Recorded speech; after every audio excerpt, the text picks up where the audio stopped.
Good morning. I'm Ann O'Meara, and I'm the founder of Fan55. We're the digital media publisher for people that are 55 and better, who are ready to unleash their very unlimited potential. And we're really a company by 55 plusers for 55 plusers. So we're not just writing and talking about this, we're experiencing it every time. And I'm giggling because a moment ago, my phone sent me a message right before we were going live. So I hope everything's A-okay this morning. So about 4 weeks ago, we decided with the COVID situation that we would begin to chat with you on Wednesday, really to stay connected and maybe share a cup of coffee with you all. We too need to share a coffee with somebody who maybe is not exactly that person who's always in our home. Thank you. Good morning, Mike. So thank you so much for joining us. And with us being in the home, and good morning, Priscilla. With us being in the home so much, it made us think about aging in place. And that might be a great conversation for us to have. So we kind of took a deep dive into it, and then we'll let you know how we did this, and you can approach it in a way that works for you. But what we chose to do was to chunk it out in sort of 3 different areas. The first one is really that main consideration. What do we need? Is it right for me? Is aging in place something that I can pull off? And then the second thing we're going to explore is the planning steps, or are the planning steps. And then the third thing are maybe the action steps that you're going to need to be able to age in place. So let's go back to the first thing about the considerations. So these are sort of those macro things that you need to think about. And the first thing is about your health, your general health. Aging in place means you're probably going to be in your home by yourself or with a few others, however y'all choose. But if your health is excellent, good, whatever it might be, and you foresee it to continue that way, then you may be a very great candidate for aging in place. If it's not, I think you need to be critical about what's right for you, and if it's aging in place, if it can work for you. So first thing, really analyze and consider your general health. And then y'all, as in everything, you need to take a look at your your finances, your budget. We all know that utilities and certainly taxes are probably going to continue to go up. So let's take a good look at the budget and make certain that you'll be able to afford to age in place as well. And then the third thing is what I call infrastructure. And it's kind of where your friends are, your family. If where you're considering on aging in place, are your doctors near, the grocery store, all those sort of practical kind of considerations. You also might want to take into account lifestyle. Is my favorite restaurant close? Are the museums close? Are the shops close? Is there an area I can walk? So think about those things. I call that infrastructure. And the next thing is a big one. And I know you're going to get this, and it's technology. Technology is going to play a major part of aging in place.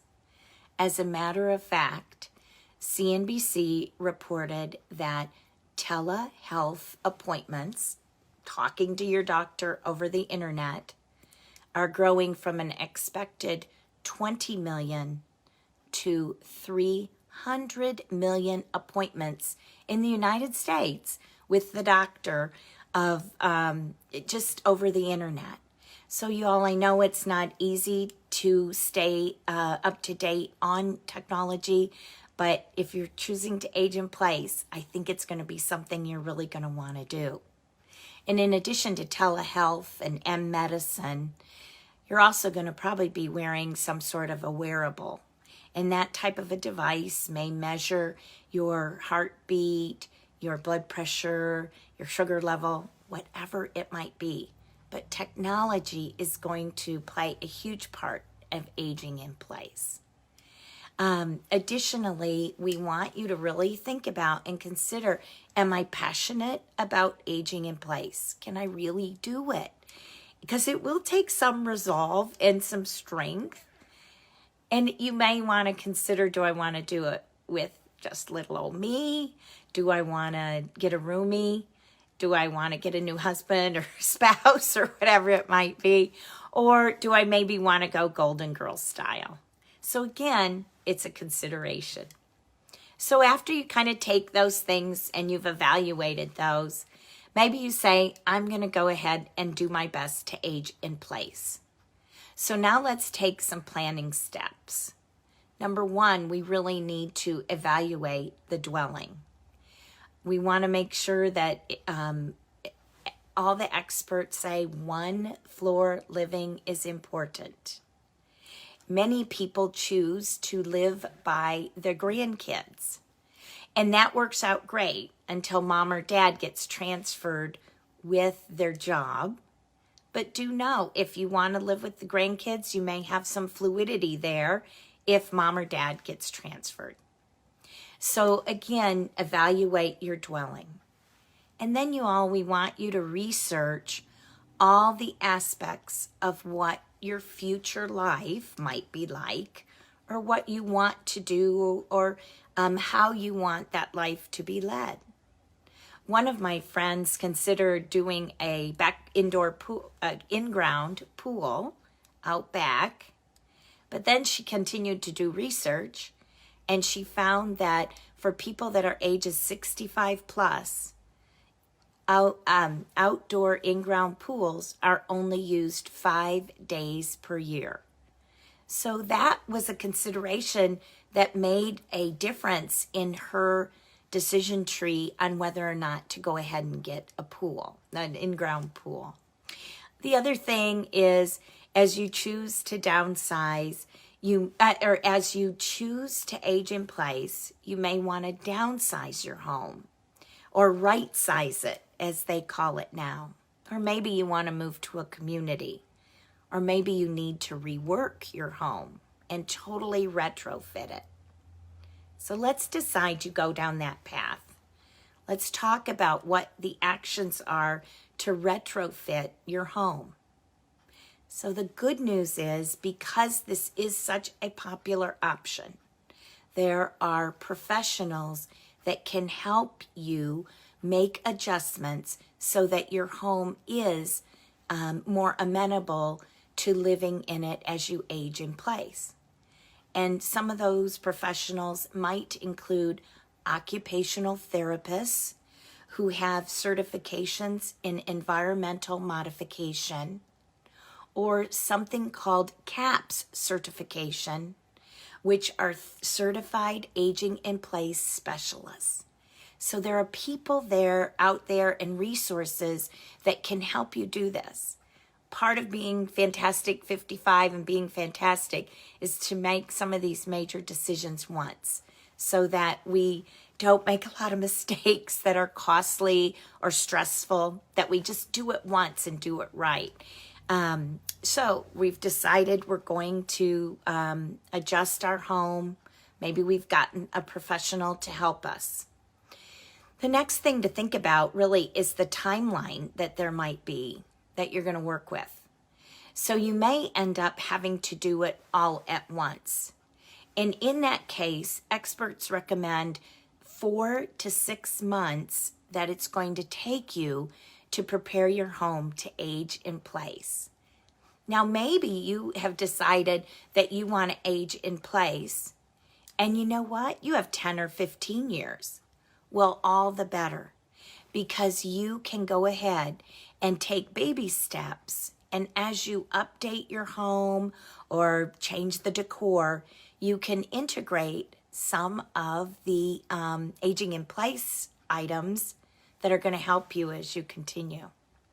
So let's just continue on and think about the actions that you may need to take. Y'all, falling is one of the major challenges for people that are getting older. And as a matter of fact, 1/3 of people that are 65 plus fall every year. 1/3 fall every year. So let's do everything we can to eliminate that and to drop that down. You don't want to fall. You know that. I know that you've had friends that have fallen and their arm's never been the same, or their knee has never been the same. So as we age in place, we want to take steps so that we are safe within our home. Okay. In today's world, they make non-slip flooring. You're also going to want to declutter any hallways or paths or highly trafficked areas in your home. And the other thing they talk about, and I know this isn't great to all the decorators, but they do say as you age in place, you want a smooth, flat surface. So you're probably going to want to eliminate those thick rugs or anything that could be a tripping hazard. Okay, so here we go. We're going to be safe. Let's think about our exterior as we age, the exterior of our home. The best thing you can do is have great lighting. The next thing you can do is either have a one-step, a no-step, or a ramp that gets you into your house. The next thing you're going to want to do is make certain that your walkways are even, and you might even want to add a bench that allows you to set items down from the grocery store when you're fiddling for your key and trying to get in the house. So think of those things. That's the exterior. Now on the interior, we definitely want to have good lighting. Those LED bulbs are fantastic. Or maybe we want to make the doorways wider, which help mobility challenged folks. 36 inches is the recommended doorway width. Another thing is having color contrast in your home. And that again is just so that as our eyes tend to not be quite as sharp, that color contrast in our hallways and in heavily trafficked spaces or in our kitchens help us see and again keep us a bit safer. And then the last thing, or not the last, but one of the next thing that we thought of that's easy to do, under $20 for the most part, are to do lever handles on your doors, and certainly on the ones that you open the longest. So that's the interior. Now, y'all, I talked about falls a little bit earlier. Well, 80% of the falls that happen to people that are 65 plus, 80% happen in the bathroom. 80%. So let's do everything we can to have the bathroom and make the bathroom as safe as possible. So there are non-slip shower tub surfaces. There are the walk-in tubs. There are handheld shower heads that help you. There are low-rise or no-rise showers. And then, of course, in a shower, you're going to want to have the grab bars. And the grab bars that go into your studs are a lot safer than the ones with just the suction. Just think about that as you retrofit and get your home ready to have you age in place. And then the last thing is they have what's now are called comfort toilets or high-rise toilets. And they are actually higher than the normal, High-rise toilets are anywhere from 17 inches from the ground to 19 inches from the ground. And so they're kind of easy on, easy off, and many times with bars on the side. This will help you stay in your home as things may happen to our body. Our brain will still be smart, but our body may be slightly challenged. So I think talking about water closets and toilets, that's about all we need for today. So I thank you so much, and I hope that this has helped you think about the discussion of aging in place. Please know that live links to many of the sources and even more sources are on our website, and that's at www.fantastic55.com, fantastic55.com. And while you're there, please sign up for our newsletter. It's complimentary. We know you follow us on Facebook, and please always comment and like us, because then that puts our posts right in your news feed. We do post every morning on Facebook, so please comment, like us, do all those things, and the Facebook algorithm will let you see us every day. And with all of that, we again thank you so much for joining us. We want to wish you a very fantastic day, as fantastic of a day that can happen at this time of our lives. And we want to thank you so much for joining us and being safe, and maybe having a little fun and having a little coffee with us this morning. So thank you. Have as fantastic of a day as possible. And we thank you so much. Join us next Wednesday, 8 a.m. Central. And we appreciate y'all coming. It looks like Mike and Priscilla and Jen. We've got several of you, and we thank you so much.